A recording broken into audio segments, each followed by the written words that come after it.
Remember, life is governed by principles. Hi, ladies and gentlemen. Welcome once again to Dominion Wealth Zone.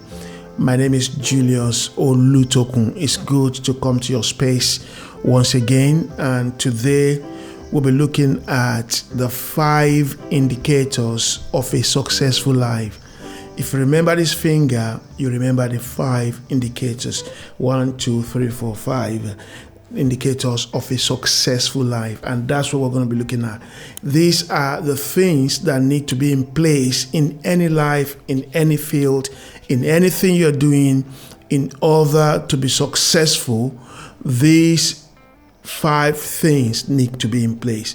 Remember, life is governed by principles. And without the principles being in place, you will not be able to get the result that you need to get. So we're looking at 5 indicators of a successful life in any field, in any business, in any entrepreneurship, in anything you want to do. These 5 things needs to be in place. In any career, number 1 is knowledge. And knowledge is what you know. What you know. A lot of people go into businesses or going to even career or training without having the basic knowledge. They're blank. They don't know anything about it. So when they get into it, they will say, oh, this is not what I really want. And they will have wasted either some money, some resources, some time, and even connections. I know people that have been to uni first 2 years, and after 2 years, they say, no, this is not what I thought this course would be.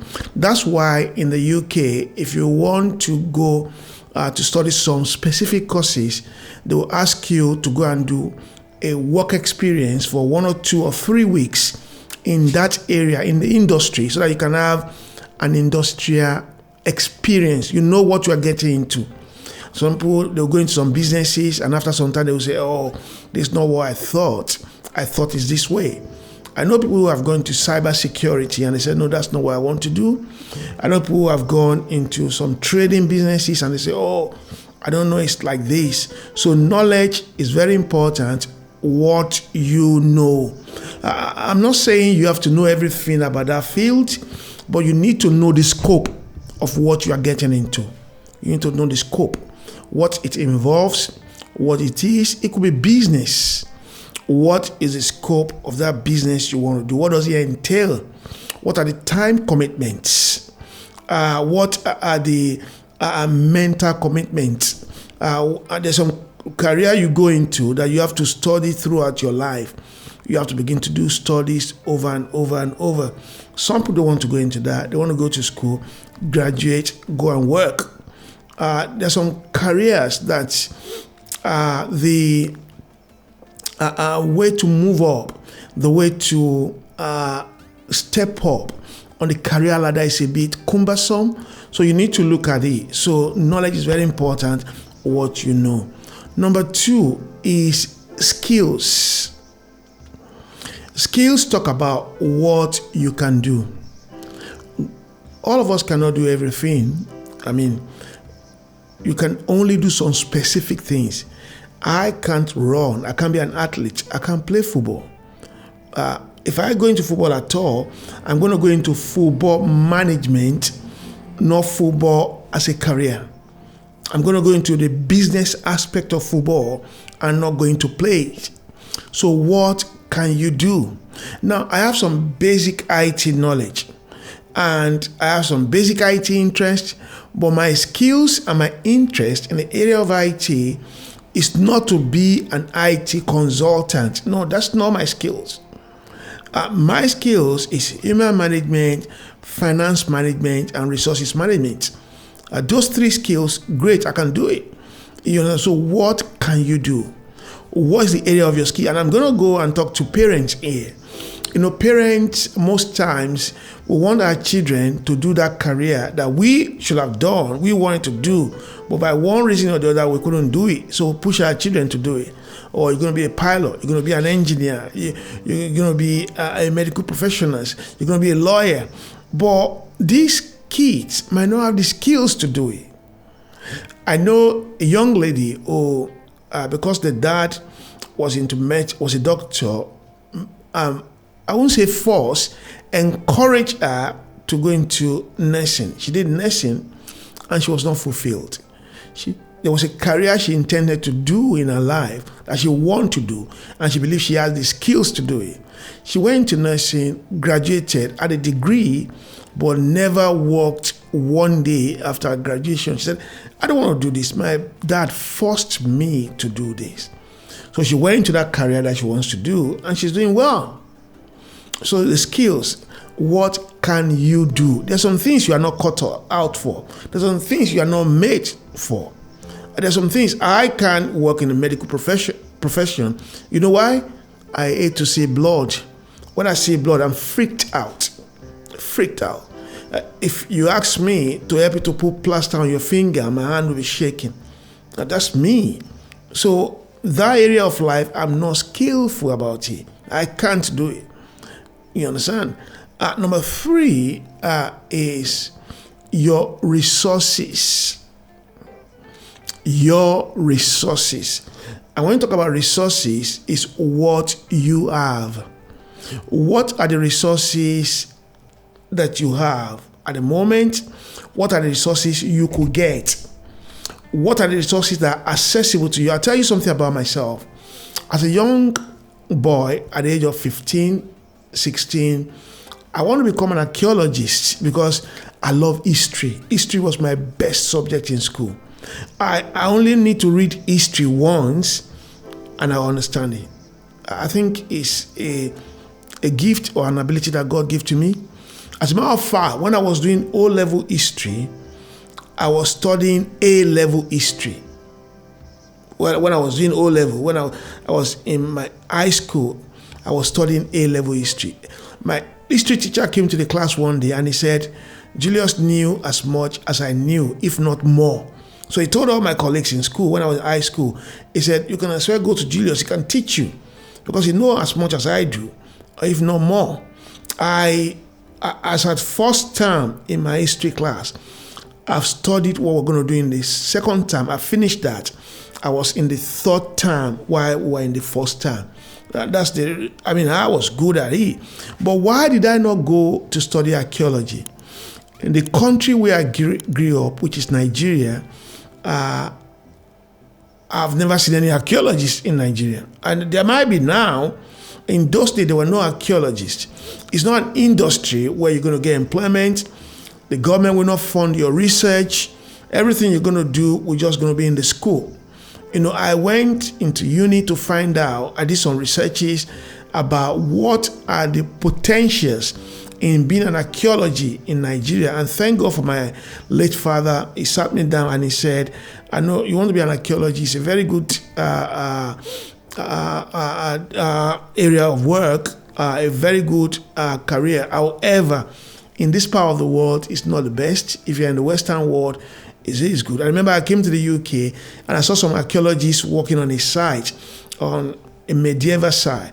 I went there. I said, oh, this is what I want to be. This is who I want to be. But that's past now. So what resources do you have? What resources are accessible to you? Number one resource that all of us have in this world now is we have the phone to record. It's a great resource. We have the IT. It's a great resource. When I was growing up, all these things were not there. What are the resources that you have? What are the resources you could get easy access to? Your dad has a business. There's an office you can use in that business to start up. That's a resource. So resources are very, very important before you can become successful. So what are the resources that you have? What are the resources you can get? What are the resources that are accessible to you? A lot of people abuse resources. They have it, they don't use it. And when you don't use it, you lose it. So resources are very, very important. Number 4 is your network. Your network. And your network talks about who do you know? Who do you know? We always say that your network determines your net worth. So in that area, of either business or career that you want to go into, or enterprise that you want to go into, who do you know now? Who do you know that have done it before? Who do you know that are doing it now? And who do you know that wants to do it? These three levels of relationship or people are good indicators of you being successful. Who has done it before will help you in order not to make mistakes that they have made when they were doing it. Who is doing it now will help you with the relevant, up-to-date knowledge, skills, and probably policies in that area. Who wants to do it will be able to help you, because when you pass your knowledge that you have onto others, you learn more. So teaching is the best form of learning. So the guys who are going to do what you're doing or what you're about to start, you can actually mentor them. You can pass the knowledge that you have onto them. By that, you will learn more and you learn better. So who do you know at the moment? Very, very important. If you don't know anybody in that field, in that career, in that business that you want to do, go and seek network. Ask people, ask your friends and families, and I want to do this thing. Do you know anybody that is doing it? You understand? That will save you from making colossal mistakes. I know people who have gone into stock trading without knowing anybody. They lost a lot of money. And I know people that are into stock trading now that are new people, you understand, that give advice to them. I give a lot of advice to people who want to go into stock trading. And I've saved a lot of people, or some people, a lot of losses. Network is very, very important. And number 5 is your reputation. Your reputation is, what do people think of you? What people think of you will determine whether they're going to associate with you or they will not want to associate with you. It determines whether people will want to help you or work with you or patronize you, or people don't want to have any dealing with you. If people see you or think about you that you are someone that wants to help, if you come across as someone who is always willing to lend a helping hand, to support, who is there to encourage, who is there to be there for them, there's a tendency that people want to relate with you. Can I tell you something about marketing? People don't buy your product, they buy you. That's why you might be selling a product for £1,000, another person is selling it for £600. People will come to buy from you rather than buying from them, because they might be thinking, this guy, I don't know him. He might be selling a fake product, it might be a stolen product, there might be something wrong with that product. And once people have a doubt, when they cast doubt on you, they're not going to relate with you. But when people trust you, anything you offer them, they will give it to you. I'll give you an instance. Last year, I was going to buy a share into Starlink. Starlink is one of Elon Musk's projects. And I wanted to buy a share into it. And I found out it's a private company. It's not a listed company. It's not selling shares on that company.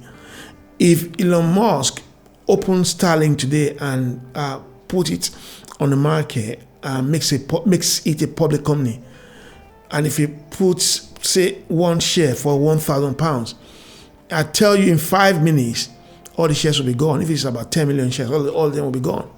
Why? Because people trust him with technology. People know that he knows what he's doing. People know that he's got a reputation for technology. He's got a reputation in that area of life. Despite the fact that his moral life might not be excellent, his moral life, and people don't want to associate with that. But because he has a good reputation in the area of IT, they want to do that. I think last year or so, early this year, Donald Trump launched his coin, the Trump coin. And a lot of people bought into it because they knew he had a good pedigree for business. So what reputation? What do people think of you? So these 5 things, if you watch them closely about your life, develop them, and work with them, they are indicators that your life will be super successful.